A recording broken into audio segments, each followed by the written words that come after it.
Hello friends, welcome in my channel SPT999. This is Vikas with lecture 15 for Python, and in this lecture we are going to discuss about loop in Python. In Python we have two types of loop, for loop and while loop. So the basic question is what is loop? Loop का मतलब होता है किसी चीज़ का बार बार repeat होना, जैसे कि घड़ी की सुइयां बार बार अपने पाथ को रिपीट करती हैं और जितनी बार वो स्टेप्स को आगे बढ़ाती हैं हर बार उसमें कुछ चेंजेस होता है, टाइम में चेंजेस आता है। ठीक उसी तरह से प्रोग्रामिंग में जब हम किसी स्टेटमेंट को या ब्लॉक ऑफ कोड को रिपीट करना चाहते हैं मल्टीपल टाइम्स या किसी कंडीशन के अकॉर्डिंग, तो वो लूपिंग कहलाता है। तो पाइथन में दो तरह के लूप हैं, एक डेफिनिट लूप कहलाता है जो कि फॉर लूप है और दूसरा है इनडेफिनिट लूप जो कि व्हाइल लूप है।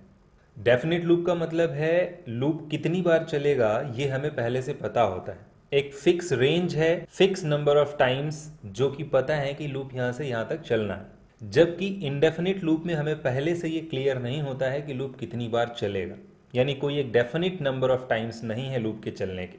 तो वो एक कंडीशन हो सकती है बजाय कि किसी रेंज के, जब तक वो कंडीशन ट्रू मिलती रहेगी लूप चलता रहेगा। तो आइए एक एक करके समझते हैं इसके सिंटैक्स के साथ। सबसे पहले आता है फॉर लूप। तो फॉर लूप के सिंटैक्स में आपको सबसे पहले फॉर कीवर्ड यूज करना है।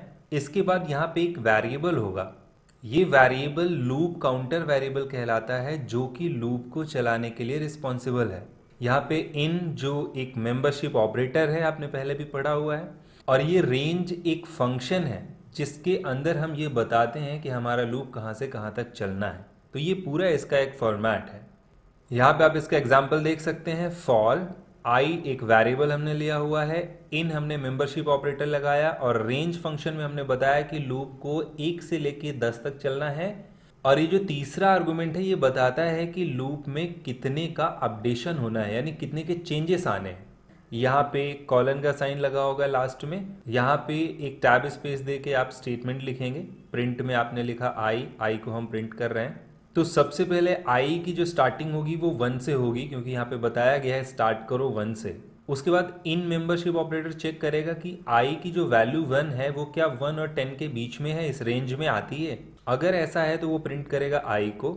उसके बाद 2 का इंक्रीमेंट करेगा, ये बता रहा है कि उसमें 2 बढ़ाइए, तो आई 1 से सीधे 3 हो जाएगा और फिर से इन ऑपरेटर की वजह से चेक होगा कि रेंज 1 से 10 में है या नहीं। तो 3 क्योंकि रेंज में है इसलिए वापस से ये प्रिंट करेगा 3। इसके बाद फिर से 2 इंक्रीमेंट होगा और होगा 5, ऐसे ही फिर 7 और फिर 9, और 9 के बाद 2 का इंक्रीमेंट होगा तो वो 11 हो जाएगा, इसलिए आगे के नंबर्स प्रिंट नहीं होंगे। अच्छा, एक छोटा सा पॉइंट यहाँ पे क्लियर कर दूं, अगर ये 2 का इंक्रीमेंट ना भी होता, 1 का इंक्रीमेंट होता, तब भी ये 9 तक ही आउटपुट आता। क्यों? क्योंकि रेंज फंक्शन जो है वो लास्ट वाली वैल्यू को रन नहीं करने देता है। अगर आप रेंज चलाते हैं 1 से 10 तो आपका आउटपुट 1 से 9 तक ही आएगा, 10 पे जाके ये रुक जाता है, इसलिए 10 वाला आउटपुट नहीं आता। फॉर को आप इस तरह से भी यूज़ कर सकते हैं। फॉर आई वेरिएबल हमने लिया हुआ है, इन रेंज अगर आप 1 से 10 लिखते हैं तो 1 से लेके 9 तक ही आउटपुट आएगा।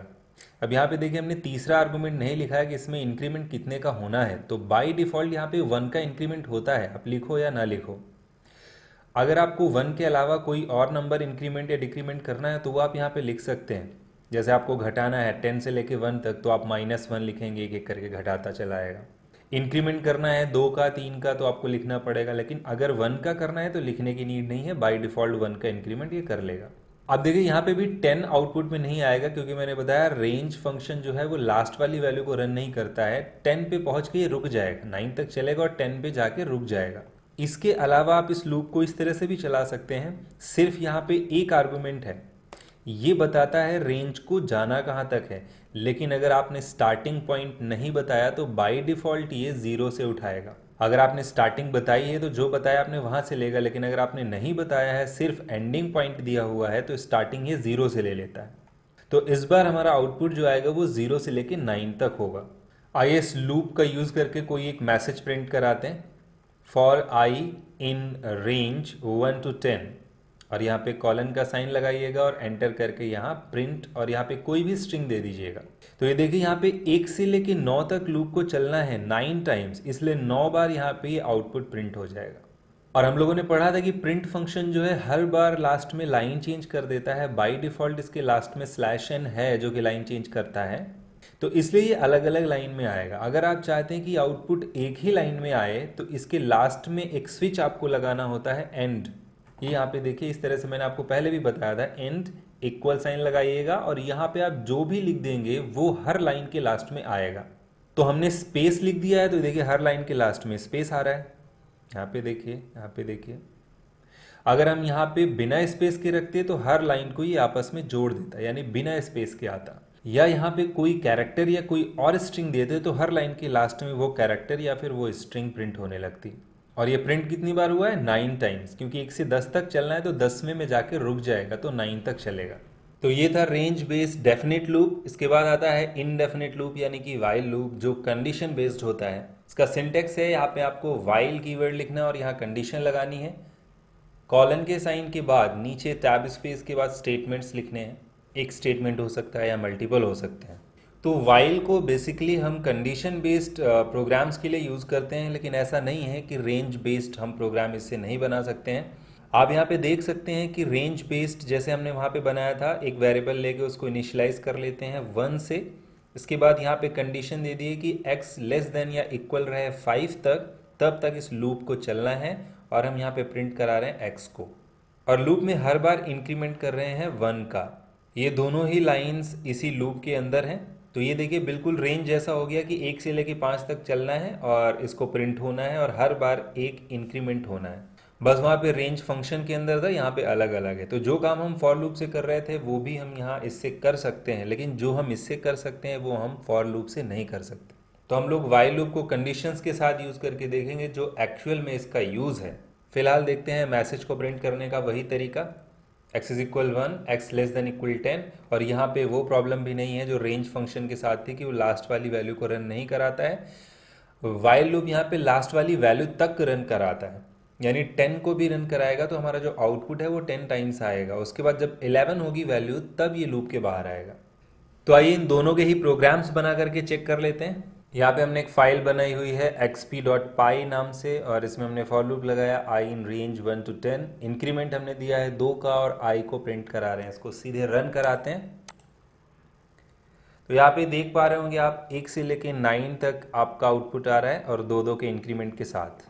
अगर हम ये 2 का इंक्रीमेंट यहाँ से हटा देते हैं, इसके बाद इसको रन कराते हैं, तो आप यहाँ पे आउटपुट चेक कर सकते हैं। तब भी 1 से लेके 9 तक ही आ रहा है, लेकिन इंक्रीमेंट 1 का आ रहा है, जो मैंने आपको बताया था कि ये बाई डिफ़ॉल्ट 1 का इंक्रीमेंट कर देता है। बट अगर आप यहाँ पे 1 हटा करके 10 तक इस लूप को चलाते हैं तो देखिए 0 से स्टार्टिंग दे रहा है और 9 तक जा रहा है। इसकी जगह पे अगर आप कोई स्टेटमेंट दे देते हैं, कोई स्ट्रिंग मटेरियल, तो इसको रन करा के देखिए, ये देखिए यहाँ पे नेम को प्रिंट कर रहा है। और ऐसा ही कुछ हम वाइल लूप के साथ करेंगे, बस यहाँ पे चेंजेस करने होंगे। i को ऊपर इनिशियलाइज करिए कि हम 1 से चलाना चाह रहे हैं या 0 से। यहाँ पे कंडीशन आपको लिखनी है कि i को लेस देन इक्वल 10 तक चलाना है। बस प्रिंट में क्या चलाना है, आपको ये स्ट्रिंग प्रिंट करनी है। यहाँ पे आपको i is equal i plus 1, एक का इंक्रीमेंट करना है तो वो यहाँ पे देना होगा। इसको रन कराते हैं यहाँ पे और इसका आउटपुट चेक करते हैं। ये देखिए, लेकिन ये यहाँ पे 10 टाइम्स आया होगा। मैंने आपको बताया वाइल लूप 10 तक चलेगा, लास्ट वैल्यू को भी रन कराता है। इसकी जगह हम चाहें तो वैल्यू भी प्रिंट करा सकते हैं। इसको हटा के हमने यहाँ पे i को प्रिंट कराया और रन कराते हैं। ये देखिए 1 से लेके 10 तक चल रहा है। तो ये फॉर लूप और वाइल लूप का प्रैक्टिकल एग्जाम्पल था। हमारे पास 2 जंपिंग स्टेटमेंट्स भी हैं जो लूप के साथ यूज़ होते हैं, तो आइए उनको भी चेक कर लेते हैं। सबसे पहला है ब्रेक स्टेटमेंट। कई बार हम लूप के अंदर होते हैं और हमें लूप से बाहर निकलना होता है पार्टिकुलर कंडीशन पे, तो हम लूप से बाहर निकलने के लिए, लूप के कंप्लीट होने से पहले ही लूप से बाहर निकलने के लिए हम ब्रेक स्टेटमेंट को यूज़ करते हैं। जैसे मान लीजिए हमने इस लूप को चलाया 1 से लेकर 10 तक, लेकिन हम चाहते हैं कि अगर i की वैल्यू 5 हो तो हम लूप से बाहर आ जाएं। तो यहाँ पे हम कंडीशन लगा देते हैं, if i is equal 5 colon break. इसका मतलब है कि हम प्रिंट करेंगे i की वैल्यू, फिर i की वैल्यू को इंक्रीमेंट करेंगे। अगर i की वैल्यू 5 है तो ये ब्रेक कर देगा। ब्रेक का मतलब है हमें लूप के बाहर भेज देगा। तो लूप की कंडीशन जो 10 है उससे पहले ही हम लूप के बाहर आएंगे और हमारा आउटपुट आएगा सिर्फ 4 तक। इसका आउटपुट चेक कर लेते हैं।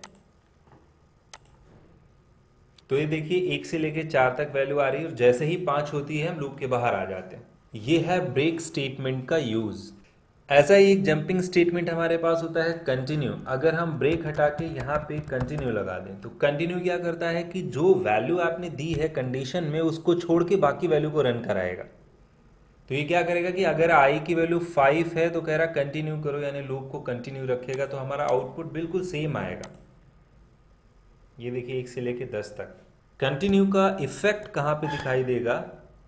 अगर इस कंटिन्यू कंडीशन को यहाँ से उठा करके प्रिंट के ऊपर लगा दिया जाए यहाँ पर, तो हमें क्या करना होगा, इस स्टेटमेंट को यहाँ से हटा करके इफ के ऊपर लगा देते हैं। अब ये क्या करेगा, आई की वैल्यू बढ़ाएगा, 5 मिलेगी, कंटिन्यू करेगा, फिर आई की वैल्यू 6 करेगा, तब कंडीशन फेल होगी तो प्रिंट पे आ जाएगा। इसको रन करा के देखते हैं। अब देखिए यहाँ पे 5 प्रिंट नहीं हुआ, लेकिन यहाँ पे 2 चेंजेस और हुए हैं। यहाँ पे 1 प्रिंट नहीं हुआ और यहाँ पे जो लूप है वो 11 तक गया है। इसको चेक करके देखिए ऐसा क्यों हुआ है। यहाँ पे देखिए आई की वैल्यू 1 है, कंडीशन ट्रू हुई, आई की वैल्यू बढ़ गई यहाँ पे 2, तो प्रिंट होने से पहले ही आई की वैल्यू 1 से 2 हो गई, उसके बाद प्रिंट के पास पहुंची है, इसलिए 2 से स्टार्ट हुआ है। 2 यहाँ पे प्रिंट हुआ, कंडीशन चेक हुई, सही है। यहाँ से 3 हुआ, 3 पे इसने फिर प्रिंट किया, इसके बाद वापस पहुंचा, कंडीशन सही है। 4 हुआ, फिर प्रिंट हुआ, कंडीशन चेक हुई। 5 हुआ, 5 पे इसने कंटिन्यू कर दिया, तो 5 प्रिंट नहीं हुआ तो वापस पहुंचा, 5 को चेक किया इसने, कंडीशन सही है। अंदर आया तो 6 हो गया, 6 प्रिंट हुआ, फिर ऊपर पहुंचा तो 6 अभी भी कंडीशन ट्रू कर रहा है, अंदर पहुंचे 7 हो गया, 7 प्रिंट हुआ, फिर वापस से पहुंचा। स्टेप को समझिएगा, 7 अभी कंडीशन पे चेक हुआ है, 7 ही है, जैसे यहाँ पहुंचा 8 हो गया, 8 यहाँ पे प्रिंट हुआ, वापस पहुंचा, देखा अभी भी 8 है, कंडीशन ट्रू है, यहाँ पे पहुंचा तो 9 हो गया, तो 9 यहाँ पे प्रिंट हुआ, फिर 9 यहाँ पे पहुंचा, देखा कंडीशन ट्रू है, यहाँ पे 10 हुआ, उसके बाद प्रिंट हुआ, वापस जो पहुंचा तो अभी भी 10 है उसके पास, तो 10 तो कंडीशन ट्रू है। 11 हुआ, 11 प्रिंट हुआ, उसके बाद 11 लेके फिर यहाँ पहुंचा, तो अब कंडीशन फेल हुई है, इसलिए अब लूप के बाहर है, तो इसलिए 11 तक चला है। तो इस पे आपको बहुत सारी चीज़ें ध्यान में रखनी होती हैं कि किस चीज़ को कहाँ पे रखने से क्या आउटपुट आएगा। ज़रा सा अगर आपने चेंजेस किया तो आउटपुट आपका तुरंत बदल जाएगा। अब जैसे आपको 1 से ज़्यादा नंबर्स मिसिंग दिखाने हैं, तो यहाँ कंडीशन में आप और वाली कंडीशन लगा सकते हैं कि अगर i की वैल्यू 7 हो तब भी ये यही करे।